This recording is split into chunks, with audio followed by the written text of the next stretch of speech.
Welcome everyone. We're going to start now, and I see that some people are still joining in, so it's just the intro that they will be missing and not the full talk from Jasjit. So hello everyone, welcome to PMF Connect. My name is Agnes from Product Management Festival, and it's so great to see all of you, and I see actually a lot of names who are coming back every week, so that's good. That I hope that we deliver on our promises.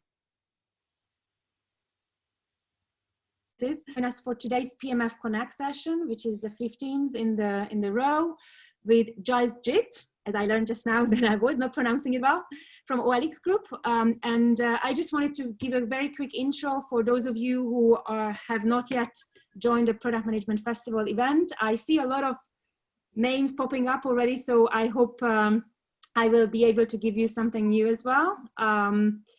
So we have various activities around the world, including the yearly conferences in Europe and in APAC. And we are currently preparing for the Europe's edition in November,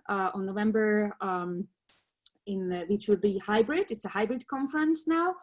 We will be able to welcome people on site because in Switzerland, we don't have actually currently limitations in place in terms of size of events. We have safety measures that we need to follow.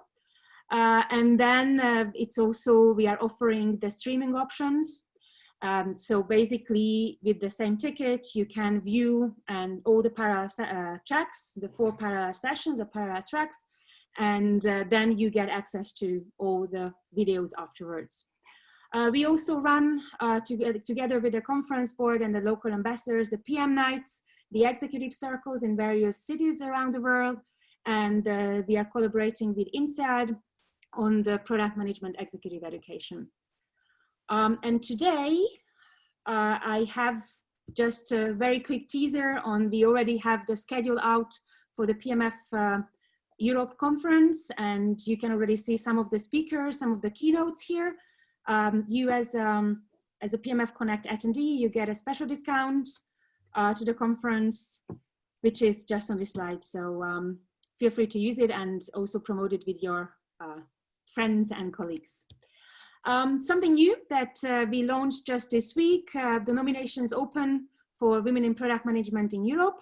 This is open for another 2 weeks, and this is where you can find the link, so feel free. The criteria, as you can read on this website, basically it's women who are making an impact, defining the future of product management.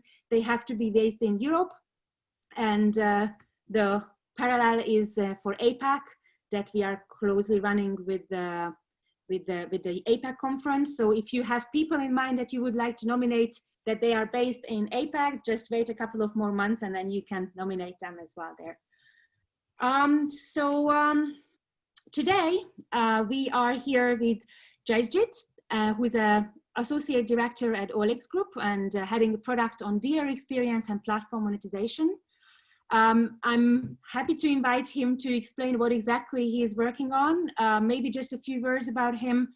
That previously to OLX, he led the MobiKwik, India's 2nd largest e-wallet, as director of product, and also Wink Music as one of the largest music streaming apps, also as a director of product. Today, he's going to share with us the reading tea leaves, the art of building product strategy. And just this afternoon, I'm going to have a product strategy meeting. So I'm going to take a lot of notes, and I hope that I'm really hoping for these actionable items that I can then implement in my afternoon meeting. So welcome, and the floor is yours. Thanks, thanks, Agnes. I hope my talk is useful for your meeting. So let me share my screen first.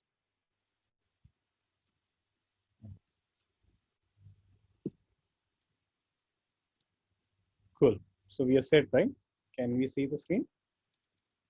Yes, we can. Cool. So welcome, everyone. I will be talking about a little bit of magic, a little bit of actual practical sense, and a little bit of experience, and all of them coming together to in this like part mystical, part practical way of looking at things. So I don't know, like as a child, I've always been curious about future, right? And this is where I got really interested in understanding that what are the different ways we could actually predict future. And in this journey of like 37 odd years, I came across this tea leaves, right? Reading tea leaves. And when I look at reading tea leaves and the work that I've been doing in product for last 7, 8 years, I see a lot of similarity, and I see a lot of things that maybe could help us structure our thoughts, that could define a product strategy. And especially in this chaotic world wherein there is a lot of external macro level changes, things like COVID, like all of that coming together, you need some kind of a framework in which you could think, isolate your problems, and then start validating and start doing things and thinking in terms of a long-term strategy, and also course correcting wherever needed. So this is a journey where I would take you through it. But in this journey, I think I will not be the alone person who will be taking you through. I would want your involvement as well. Let's make it a little bit more interactive, and in different points in journey, I would ask your input, your feedback, and then we will try to stitch it all together into some kind of framework. So let's start.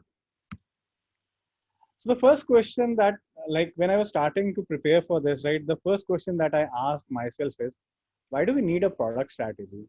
And this is where I think it becomes really interesting. And probably I would pause here that can you maybe put in chat what are the different, when you think of product strategy, what are the words that come to your mind, so that like it'll help me build the whole story with you. So I'll give you a quick 1 minute, and let's put in your thoughts of when you think about product strategy, what are those keywords that come to your mind? Cool. Some really interesting words already: alignment, direction, long term, roadmap, vision, direction, alignment, strategy. Nice. Okay. Anything else? So when you think about product, someone asks you, please go ahead and think about a product strategy. What goes into your mind, and how do you think about building that strategy? Right. Awesome. Market, sales, marketing, engineering, all sync, right? It is not just about product. It is about what is it that you can go into the market with. Capabilities, really well, really good. So again, what is your capability? What is the capability of your own team, so that you can tomorrow build things? Mapping, product roadmap, yes. So an outcome of a strategy is also product roadmap, right? And are very, very, very relevant points that you are bringing it here. Focus, right? Yes, because you can do n number of things. If you had infinite number of resources, you could probably build everything, but with focus you can actually narrow down and do the right things that are in line with your needs. Gaps between goals and current status. Awesome. That makes a lot of sense, right? Trade-offs, yes. So whenever you talk about focus, you talk about trade-offs.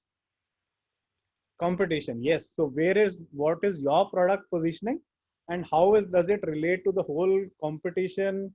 How do you want to place it? Sometimes we want to disrupt other industries. Sometimes we want to play safe in our industry. Sometimes I want to defend in my industry.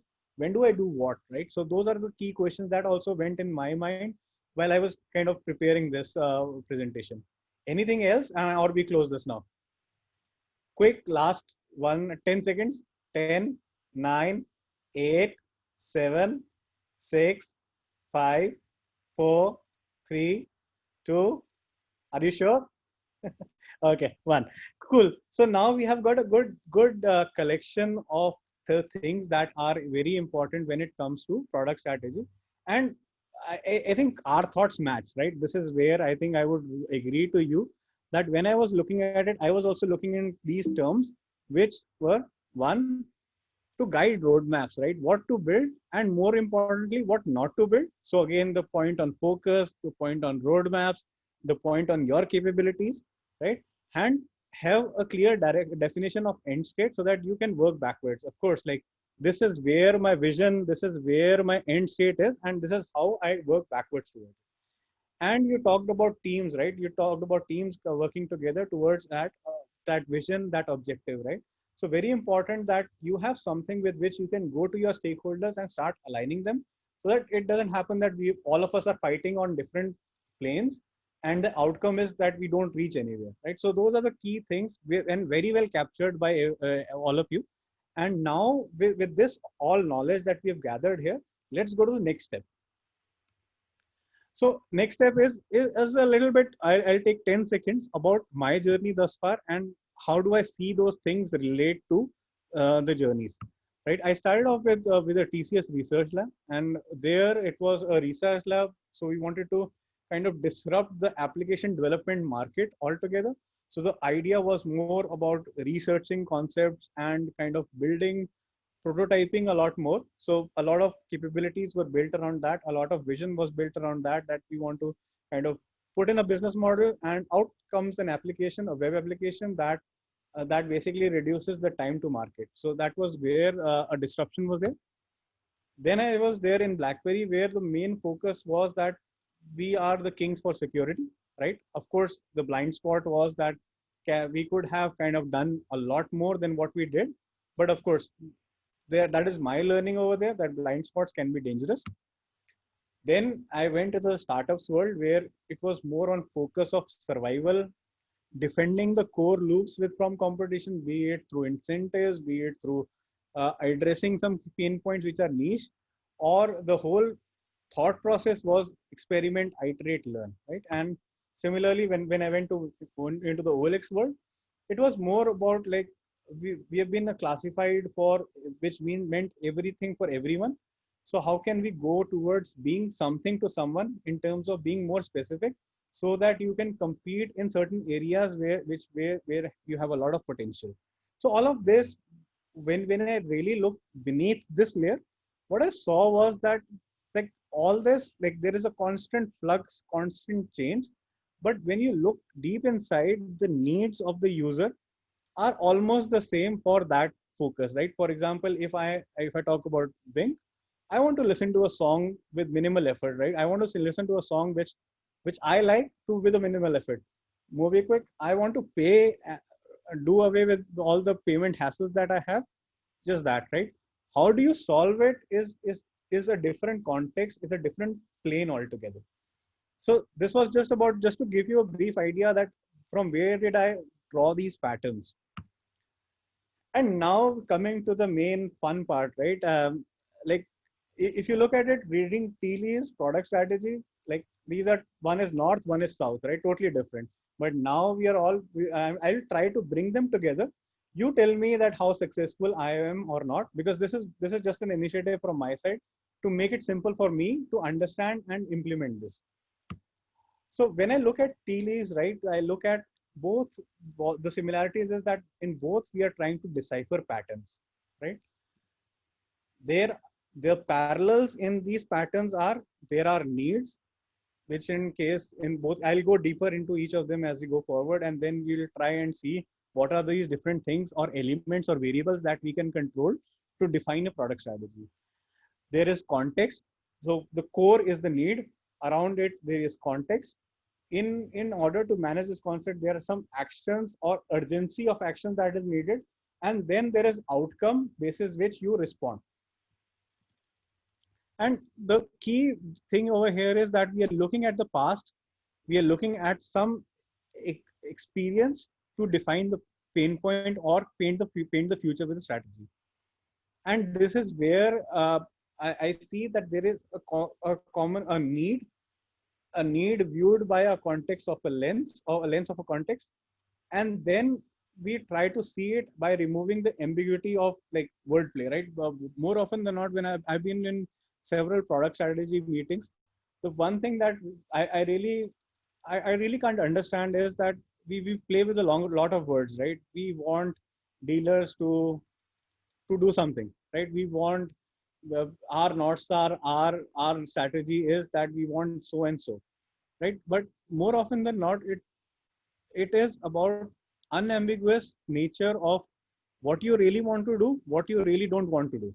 I think that is what defines a product strategy, so that tomorrow someone in a product team can take that strategy and take a decision. Should I build this feature? Should I build this product? or not, right? So that is where, how do we make it more unambiguous, more clear cut, so that we start seeing things clearly, we start seeing patterns clearly. And that is where, before we go further, because this also sets up a context on what to do, and plus you get to learn how to read tea leaves. So you can actually try it at home and let me know how it went for you. So I actually did this, right, just to be very sure that I am not saying any bullshit. So this is actually called tessography. And the first part is that you pour tea, right? And again, tea with water, and then you either throw the tea or you drink it. The tea leaves are like are in the saucer, right? And then there is some liquid, and you basically try to shake it. And when you shake it, right, now when you look at it, it settles down in certain parts of the cup, right? And now is your imaginative thinking to see like what patterns are being formed. And some of them could be letters, some of them could be hearts, some of them could be ring. And you look at like things like snake, which symbolizes enmity or falsehood, a spade, which means like good luck, a mountain like hindrance, house, or a change of success. So you can actually, we'll send these slides. You can actually go through it. It's really fun, right? I really enjoyed it. And now coming back to the parallels in a little bit deeper, when I look at it, the tea leaves are actually the current pain points or opportunities, right? These are the basic ingredients that we are trying to solve. And of course, you can also map it to a user need. When I look at the water, the boiling water is the whole ecosystem in which these tea leaves are put. So now you have a need, and now you have an ecosystem in which that need is playing out, which is actually your lens through which you see the world.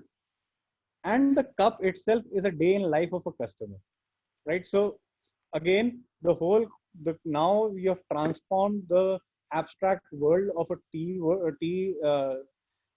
leaves, cup, and water into something that you can relate to in product. And when you look at the actions that you could do, one is of course the first thing that you do is stirring, right? Well, like stirring is our VUCA world, right? Where everything is in a flux, everything is changing, and then all these stirring, all this movement actually lead to impact in the life of a customer, right? So what you are doing is actually looking at it from that lens. And now like the regions in the cup as they form, they signify the timing, the connection, the intensity, which lead to some of the patterns that we see. Like for example, animals, again, maybe like from this is my imagination, right? It could mean different from different industries, different contexts, right? So animal, it could be like I'm solving for this problem at the present and then look for future. Mystical beings, like let's go all in for the whole experimental thing. Buy versus build, like what is your priority, your pricing strategy. So all of it is like is still in an abstract layer, right? So now what I will try to do is I will go a level deeper into product world and try to make sense out of whatever I've said, because all you can come back to me and say that, right, this is all good, but how do I use it, right? How do I use these concepts to define a product strategy that actually works, right? And all of it is like nothing is rocket science. It's just a lens through which I'm looking at the world. So this is about, do we see some patterns over here? Of course I do. So I did. I don't know if you can, but I'll take you through, and then we'll pause a bit to kind of take it before we go into the next level. So when I look at it at a core, there is this user need, which is driven by, like in case of a pattern in tea leaves, it is a mystical energy or driven by thoughts and desires. It is seen by a product manager or by a divine tea leaf reader. As in teas, you see ingredients like tea leaves, boiling cup water. That's what we talked about. In this basically is means context in terms of environment, offering, constraints, and choices. So this is the lens with which these user needs are either met, are not met, or are partially met.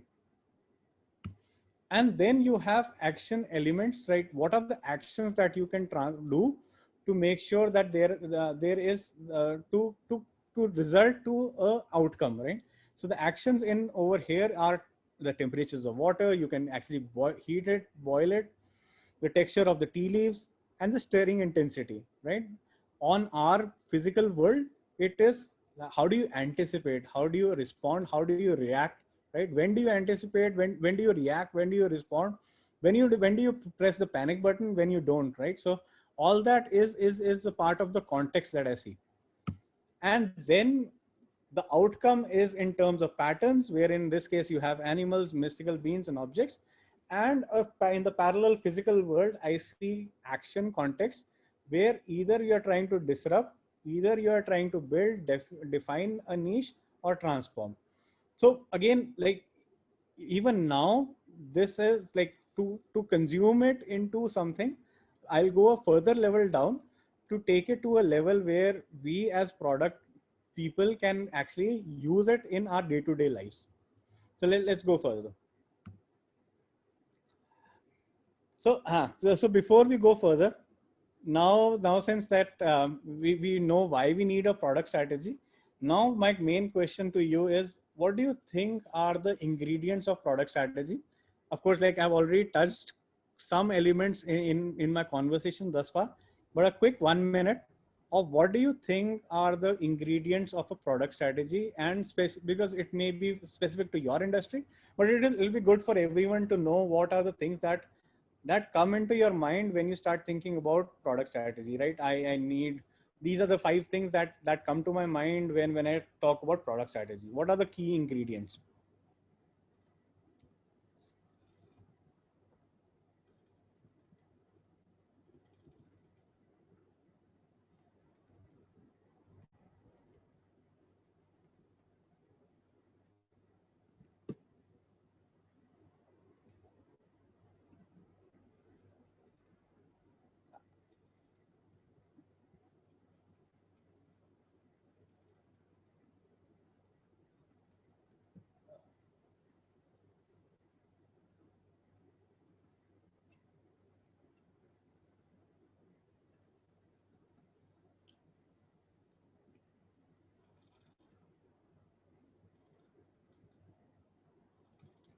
Quick, I think, yeah.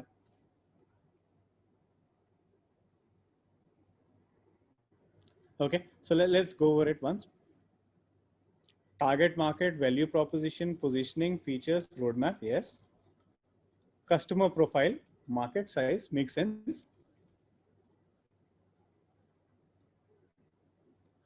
So basically, if you look at like the why, the need, and you map it to what are the ingredients, you're trying to solve those problems, right? So which makes a lot of sense in terms of what profile you're targeting, what market you want to go after, what are the different elements that bring this all together in terms of being positioning, in terms of business, in terms of market development, trends, competition. What are the product options, other product options or product substitutes, right? What are the various macro factors? So there is already like your day in life of a customer interacting with your products, but there is also a macro picture, right? A competitive landscape. So again, what you're trying to do is basically look at what is your core strength, how do you improve your core strength, how do you position it so that you can grow, right? And this may be, so the best part about this is that it actually it varies from industry to industry, and where in the life of that product you are, right? Sometimes you are way early and there are certain product strategies which you want to acquire a lot of customers. There are times when you actually go deeper and you are deeper in the market and you want to retain your customers, right? And hence you want to do a certain thing. Sometimes you want to disrupt someone else's field with your products, right? All of this depends on some of the elements which you mentioned, right? Anything else before we go further? Cool. So let me present it back. So this is what I observed, right? And this, now look at it from a lens of what we already discussed in terms of needs, in terms of actions, in terms of context, in terms of what are the patterns, right? So my observation says that one, the most important element over here is the core user need. Why would a customer come to you, use your products, pay you, right? Basic needs. So you have frameworks like jobs to be done, other frameworks which basically help you uncover those needs. There is a lot of research that you could do, that where in life of a customer you actually are understanding what really needs. So I think I can give you an example. So this was somewhere in UK. I think they launched elevators at that point in time, right? Very new concept of an elevator from going from one floor to another floor, right? And over there, like the gentleman on the seventh floor, he was basically like really frustrated. Like, it takes a lot of time for me to come from ground floor to the seventh floor. I might as well walk, right? And he complained to the building owner and saying that your lifts are of no use. Like, I have to kind of do all this, and then it takes a lot of time for me to come to my floor. Do something about it, right? And whatever money you need, you let me know and we'll have that, right? We'll arrange for it. Everyone was building, we will put hydraulics, we'll do this, we'll do that. Like, everyone is trying to solve what they understood of a user need. There was a gentleman on the third floor. What he did was, he one day, like, everyone was on top of, like, we want to change it, we want to change it. They actually got through a budget of $100,000 at that point in time, or pounds at that point of time. And then one gentleman on the third floor, he was a really curious guy. What he did was, he went to the lift, he placed big mirrors, right? And as soon as he did, right, people from all over the floors all of a sudden felt that this lift is like super fast. We should actually slow it down, right? Because now all of them were looking at the mirrors and like, oh, my hairstyle is good, my clothes are good, fine, good. And without even a delay, like, they could go from one floor to another floor. So it is all about how do you understand that user need, and are you able to reframe your problems, customer problem, so that you actually go a level deeper. Usually concept of why generally helps over there. So, but this is the most crucial part of a product strategy. The next element that comes to my mind is the context in which that need is being used. Like, for example, in this case, going from one floor to another floor, and kind of so engrossed in it that you don't see other things.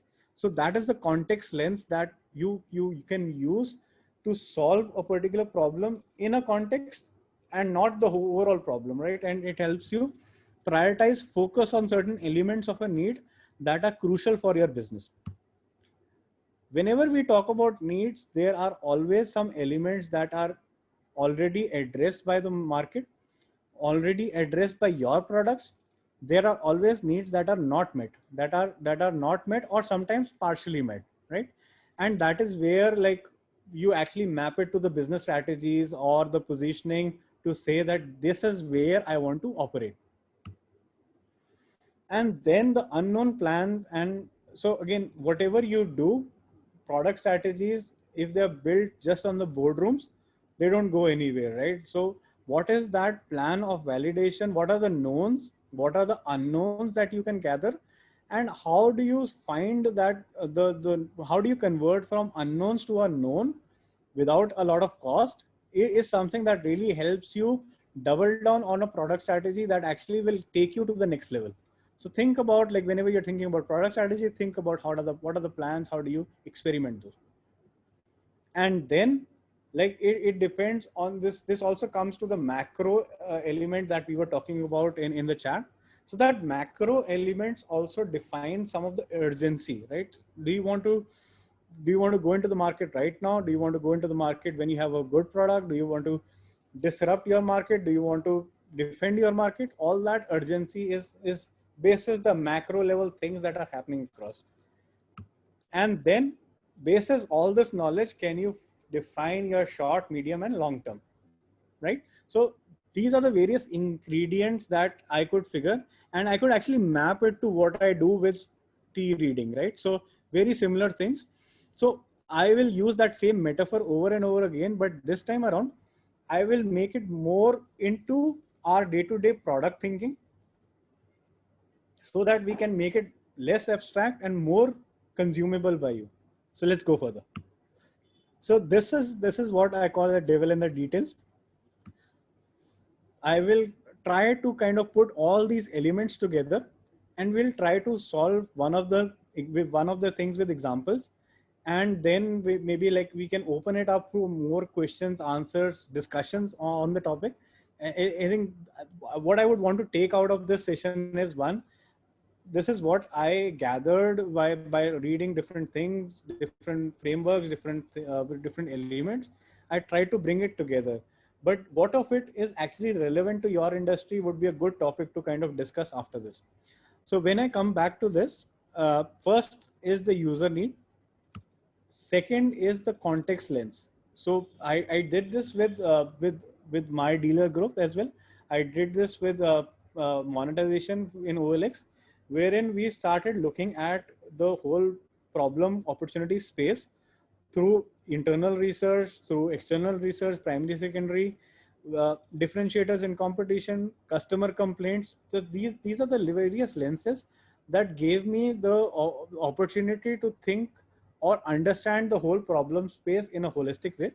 So this helps in understanding what is relevant, what is not relevant in terms of user needs, and then from there you start defining with this lens what are the things that are met, what are the needs that are met, what are the needs that are not met, what are the needs that are partially met, right? Where do you want to focus on when you are trying to solve a particular problem, right? And for that you would want to do experiments, you want to understand how big of a problem opportunity sizing is there. So we will go through that as well. So once you do that, then you basically look at what are the actions that you could do to address this need or this need or this need, which is either you anticipate and start thinking about 2 steps in the future, and hence putting in those investments right away, and hence think about 5 year 10 year thing, wherein you have a luxury that you can think in 5 years term. Because more often than not in 5 years, like in 2015 we never thought that we would be doing this via Zoom, right? So that's how the world is changing. So but even then in some industries you have that luxury. In some you respond, in some you react, and some you basically do whatever you need to do to kind of survive that situation, which leads to this basically gives you the whole framework in which you can then clearly see what are the short-term things, medium-term things, and the long-term things in terms of what are the observations you want to focus on, what are the experiments, or what is it that you want to do, what is it that you don't want to do in this, and what is the impact of this. So can you then put in terms of short-term, medium-term, long-term, to bring this all together, and from there what are the actions that you could do is something that we can talk next. So next comes, how do you bring this all together to a roadmap, right? Because if you are still at strategy level and you are not able to map it to a roadmap, then your strategy itself is a failure because you can't translate into a roadmap. So that is where this section comes in, that you start from where you were.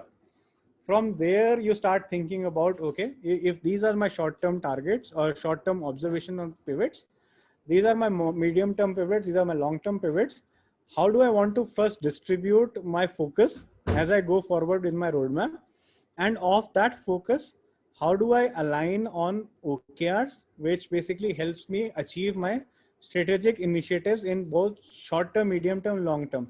Generally, when we speak about product strategy, we think about long-term. But in my view and experience, what I've seen is it actually is, you need the building blocks in the right order so that you know what is working, what is not working, and then start executing small steps, gathering feedback, doubling down on things that work, removing things that don't work. And that is where this OKR planning can help you, wherein you can start thinking in terms of how do you break this into short, medium, and long term, and what of the long term is really relevant for the short term, and can you marry that and start thinking about OKRs. And then the problem opportunity backlog, where you are looking at what are the problems you are trying to solve if you want to achieve that objective, how do you validate those opportunities, how do you understand that, how do you align people that these are the problems or experiments that I want to go after, because it helps me uncover or basically demystify a certain part of my strategy early on. And hence you can align stakeholders more often than not in the today's world. This is more of a product and operations call where both of them are working together to do more of visit of Oz and trying to kind of validate things as much as possible, and then doubling on down on things that work. Next is the solution discovery, where from now you've identified what are the key problems that you want to fix. So again, this could be via research, this could be via data. From there, you look at if you really want to fix that problem, what are the various alternatives. So in product, I think we product managers have a bias towards solution, right? We think from solution point of view, and that is the core thing that really makes a very good product manager, is when we can think in terms of problems and over there think in terms of variants of solution, and how do we validate those variants of solution with minimal cost, and then of course align stakeholders. And this ultimately results into what are the experiments that you want to do now, what are the experiments you want to defer, what are the things that you really want to know to be able to take your decisions, can you sequence it on the basis of cost, on the basis of effort, what is known, what is unknown. And then of course it's a team play, right? Product management is one function in which we basically are involving all the other stakeholders together in this co-creation. If you're able to do that, then your experience enriches from different perspectives, but also it gives you that currency with which you can negotiate, talk to other stakeholders, and get the things done. So this is the overall framework that kind of I wanted to go for. In this framework, I can actually when I was thinking about where would this framework fail, where would this framework not work. I think in my mind, of course, like I have not thought so much into this, but in my mind there are three pillars. One is where their needs are consistent so that you can play around with a lot of context, right? I don't know if the needs are changing at that point of time. Will this framework be relevant or not? We'll have to experiment. We'll have to run it a couple of times to kind of get a feel of it. And then the trick over here is the contextual data, right? If you are thinking of a product strategy in your boardroom without involving the customers, without involving their context, without involving how they are using the products, then there is a likely chance that you would be building things that people don't like, right? Or people don't use. So that is where there needs to be enough context data, and then the constant feedback loop, right? And especially in our world, uh, like of late, I've been really I have not seen a product strategy kind of get through more than 5-10 years, right? You have to kind of feed in the changes that are happening, especially when you're talking about macro level changes. All that feedback needs to go in, the lifestyle changes, all that needs to go in regularly to be able to continuously evolve that product strategy. And what I did over here is that I looked at with different examples, and this is one of the examples. Of course, if there are more things that we can continue this conversation offline, but in an industry where I want to this is of an industry of a marketplace where we want to win over competition. So again, let's start with user needs. Again, I want to purchase and consume right away. So a lot of e-commerce industry, the thing is that, especially in bigger geographies like India, Indonesia, and other markets, what happens is that it takes a lot of time for between the order and the delivery. So of course, Amazon Prime is doing an amazing job with like 1 day shipping and things like that. but this is of a competitive uh,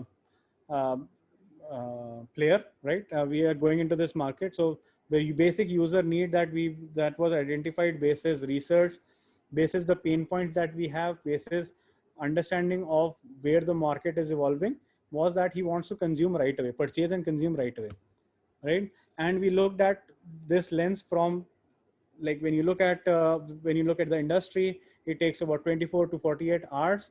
And what we have seen is that as we go from 24 to 48 hours, the main target audience, for them the CSAT actually decreases.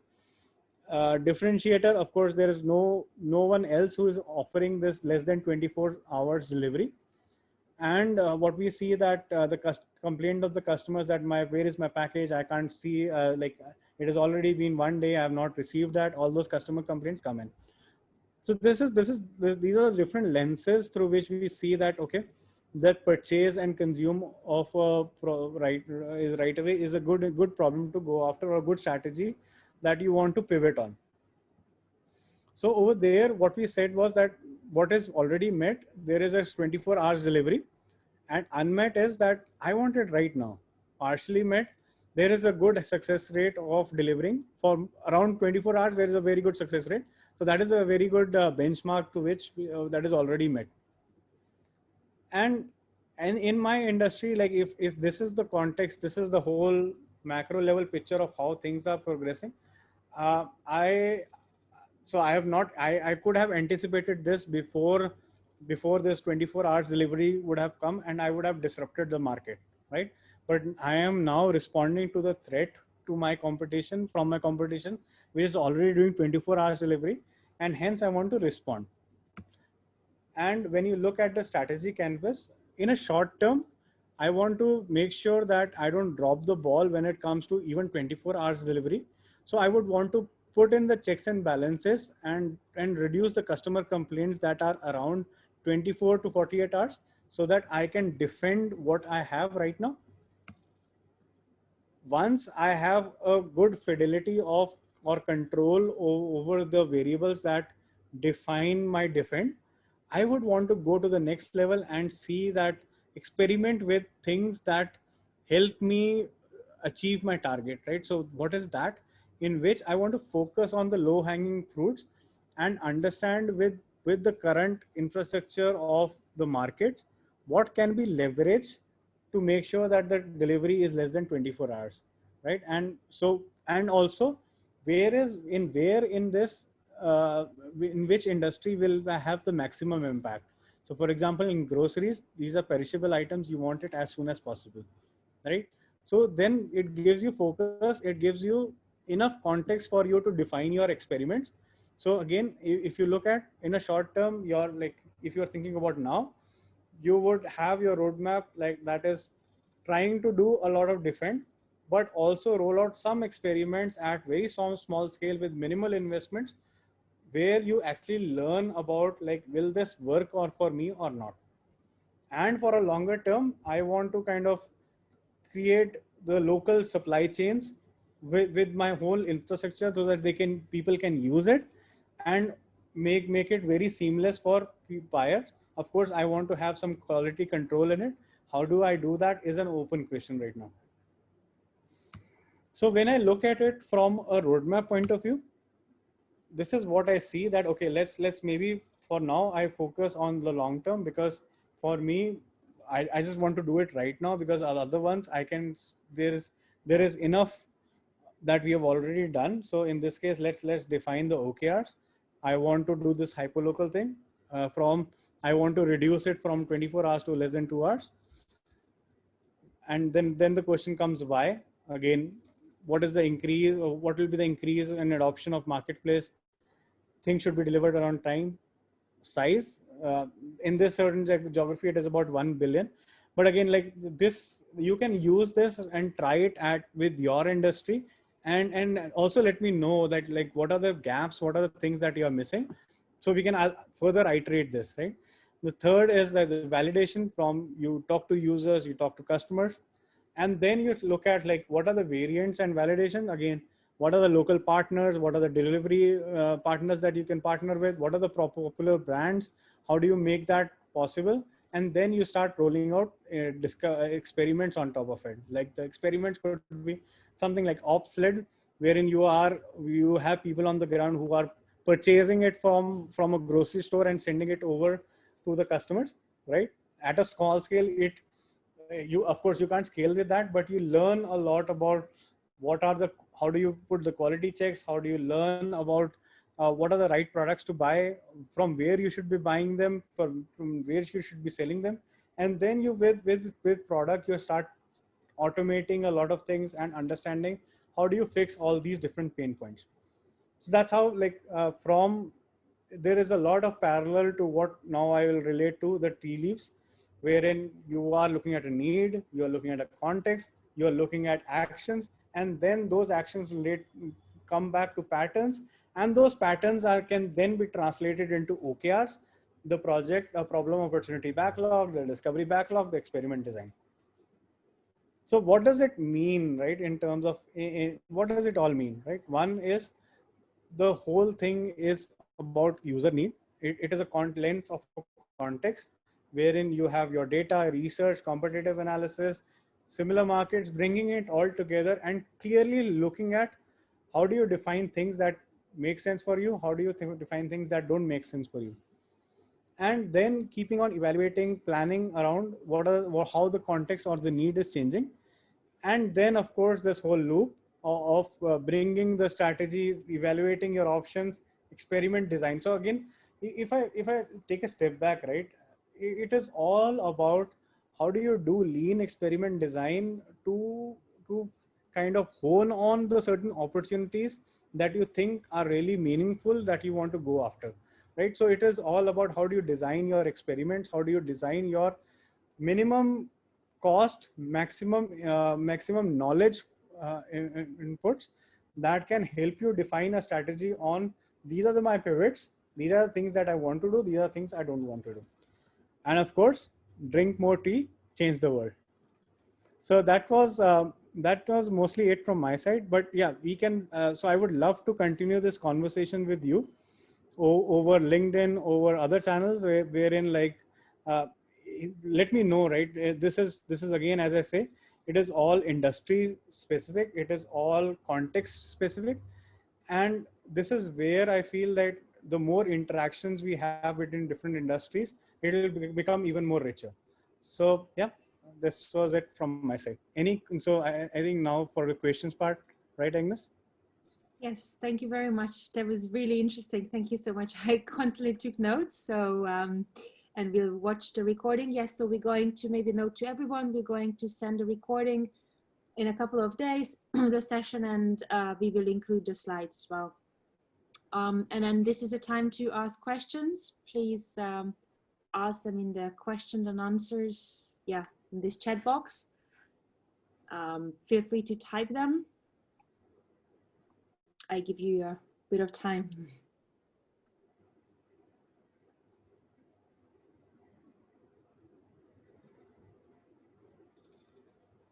And any feedback for me, anything that you think I could have done better, I think I would be more than happy for that as well.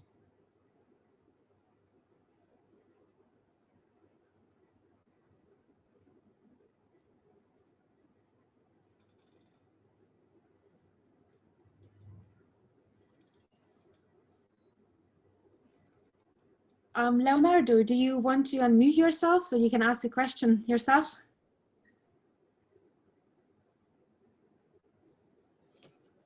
Hello? Yes, we can hear you. Oh, great. I didn't know I could unmute myself. So yeah, so when you see things like you assume customer needs are constant through a long period of time, that kind of sounds a bit dangerous for me, like in the sense that you don't stop to reevaluate those needs from time to time, or you stop challenging that you are actually solving problems that still matter. And I think in some contexts, these needs could actually change quite fast, especially when you're talking about very novel markets, which a lot of startups are playing in. Could you, what's your view? Could you make a comment about this? Yeah, no, so that is an excellent question, Leonardo. So when we look at, right, so when I was looking at it, what you are talking about is need in context, right? So wherein I want a laptop so that I can kind of do my work quickly. So tomorrow it will be virtual reality, it will be augmented reality, right? So the needs are changing, right? But to be honest, the big core need over here is I want to work, right? So that is where I separated the context with the need. Like, can you go a little bit deeper? If you do go deeper, you reach a point wherein the core need is independent of medium, independent of context. And that is at that level, I'm saying that there are certain needs that remain constant over time, but the context changes. The way we look at this changes, the lens changes. And hence when we talk about user needs, these needs are actually context in which that need is built in. Okay, thank you.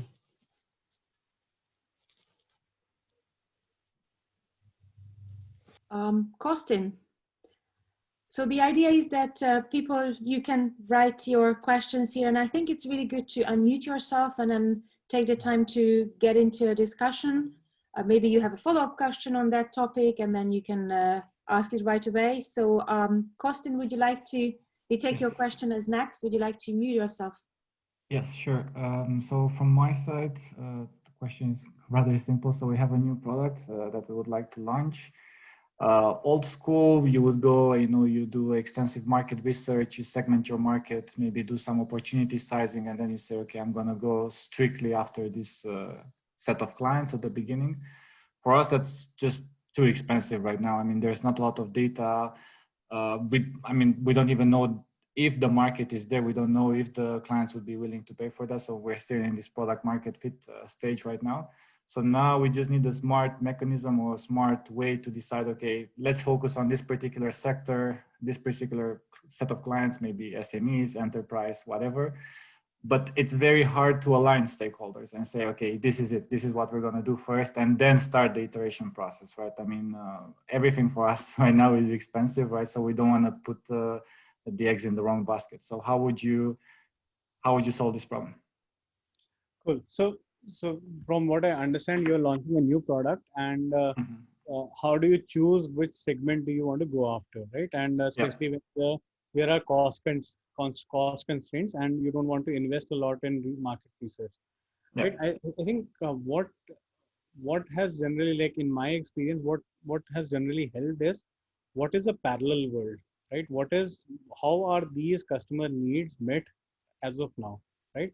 So what I would say is that maybe you could do a simple secondary research, even a Google search from your side, like the problem that you're trying to solve with your product. Is there a parallel in that world in which they are doing something very similar, right?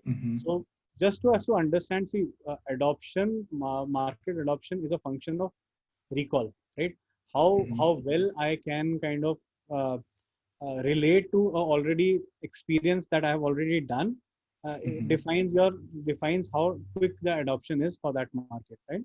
So from that lens, what would really help is that one, you do your secondary research, which is like a high level thing on what are the target audience that are there in the market. So you don't need a extensive market research for that. How is that problem being currently solved, right? And then what would really help is, I think, if you have some representation in that market, maybe talk to those people, like talking, like that is the, so again, the cost and the risk, right? It is the fidelity of what you want to do defines that how deep you want to go. The best is that if you can just call someone or talk to some people over there to understand the market, because you don't want to go blind for sure. So you would want to do that. Second, see what are the parallel things that are there in that market, and can your product do that same thing in a better way, and hence for that segment you want to kind of go after, really after, right? So those are some of the things that have generally helped me in these situations. Yeah, I mean, just maybe as a follow-up here, I mean, I'm pretty sure that we can do better than some of the existing solutions right now. But the problem is that, okay, to do the first 10 trials, right? So you go there for the first 10 clients, gather feedback and so on, is an exercise on its own, and there's a cost of opportunity there. So other stakeholders in the company argued, no, we should not follow, I don't know, let's say SMEs in professional services. We should go after banking and insurance, say. But at that point, it's just a gut feeling. It's maybe, you know, my opinion against theirs or theirs opinions against others. So because there is no underlying data, it's very hard to decide, okay, we're going to go for this segment right now. So it's what generally helps be a me gut feeling in the end. Yeah. So what generally helps me in this situation, I would just reach out to someone in the banking industry or a SME in that market to just get a feeler, right? To just basically talk about things and see if that interests him or not. So just a dipstick check kind of a thing, that where is it landing? Is it something that they even relate to, or there are like bigger holes there? Because unless we talk to the actual customers, it will be very difficult. If you can't do it formally, maybe just getting someone in that market who knows this really well, that will be that I think is the shortest path to it. Okay, thank you.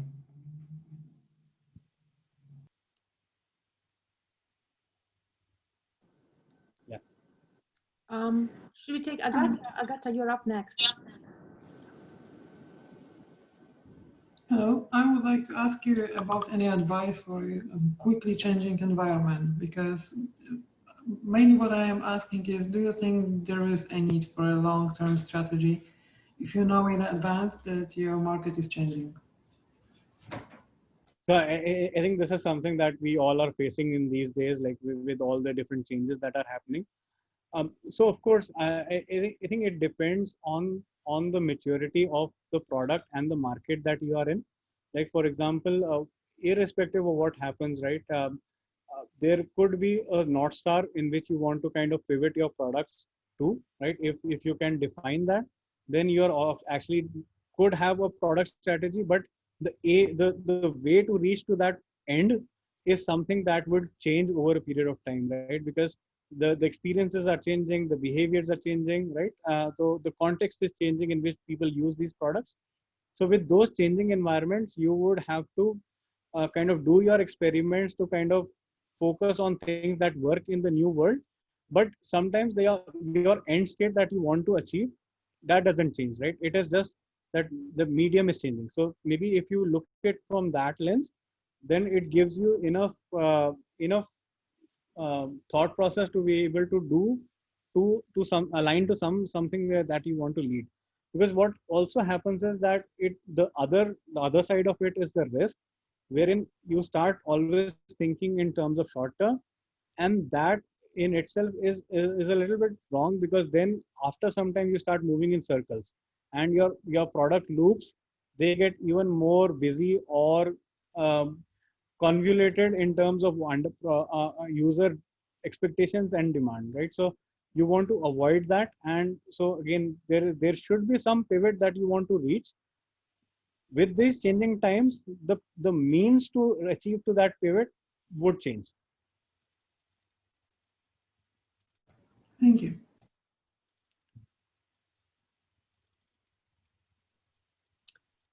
Rahul, it's your turn. Jasjit, my question is that how do you really build a product strategy for a product which has to be rolled out in different markets, right? Every market has their own varying needs. So, this is, I guess, on top of Agata's question, that you have very quickly changing environments, and on top of that you are also trying to roll out the same product to different markets, and you only have so much resources, you know, the tech capacity and all that. So Absolutely. you can't create different versions for different markets again. For sure. So this is the day in life of Jasjit and OLX, right?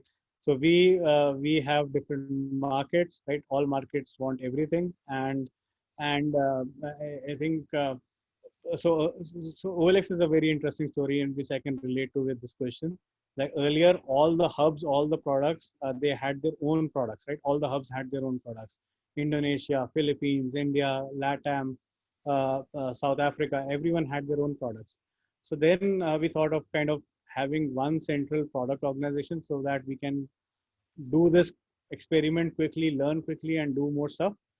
So we moved everything to a common platform. But now there is always this, I want this or I want that, right, kind of a thing. So what I think what has generally helped us is what is the North Star metric that we want to go after. If it is revenue, then key customers, key market was our strategy, wherein we look at like what are the key categories I want to really double down on, and what are the key customers in that category for whom I want to work, so that I can focus on them and improve the experience for all the markets. Because everyone, so again, it this product strategy should not be looked at a single lens. It is a whole organization view of where we want to land, right? And that is where alignment with all the stakeholders and everyone is very, very important, because then in that case it becomes easy to align to a certain concept that helps you decide what to do, what not to do. I hope that helps. Thank you. It does. Well,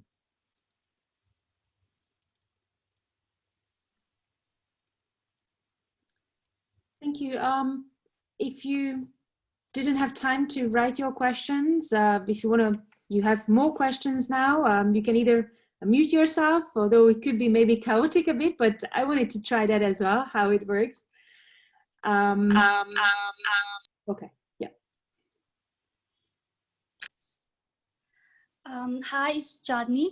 So I just want to ask you that there are many different types of product and services that consumers don't think they need it. For taking an example, like the Wright brothers, they were the aviation pioneers, and before they invented that motor airplane, consumer or the customer didn't think that they would need that type of product. But after it was invented, people knew the importance of the aviation. So for that kind of product and services, so what are the foundation for the pre-launch of those kind of products? Like, is there any strategy or any different kind of marketing tactics or anything? yes. So So those kind of products. very good question, Chandni. I think that is where your pivot to disruption happens, right? You want to disrupt a particular field or an industry, right? But so to be honest, even in there, you feel that there is no need because people don't have options, right? So the first thing that comes to my mind is what is it that you're trying to achieve, right? What is the core user need? The user need is that what is the opportunity that you can create over there in terms of traveling from point A to point B, where point A and point B are far away, right? If that is the vision, then in that case, you can actually think on those terms, right? But again, it has to map to some need. Of course, people may not be aware of that need. What is that latent? It may be latent in nature, but that is where your product thinking comes in. That can you figure out those opportunities and maybe do some validations, right? So if I were, so again, even at that point of time, it was not that just out of the blue, like Wright brothers just thought that let's build an aeroplane, right? People were all over the world trying to do this, and they were the first ones to do it. And that was the core need over there was the point A to point B, and as an aspirational value, right? So that is where I would also say that needs may not be explicit; these may be aspirations as well. So can you understand that aspiration, and can you map it to a product? Is where a product manager comes in and adds a lot of value. Okay, thank you. Yeah.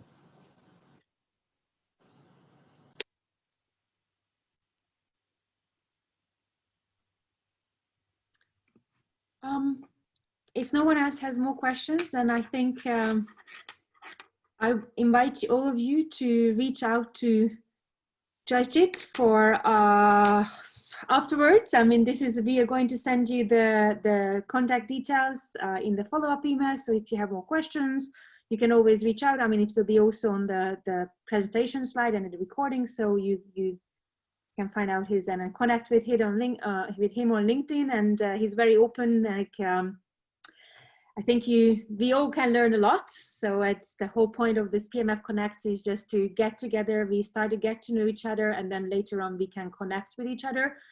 I think it's also important to mention that our speakers, they present on a topic that they most probably feel most comfortable with, but they are all very knowledgeable on other topics as well. So feel free to reach out to the speakers in other areas as well, because I'm sure they will have a lot of input. Before we leave, Agnes, one quick question. Was it useful will it be useful for your session, your meeting?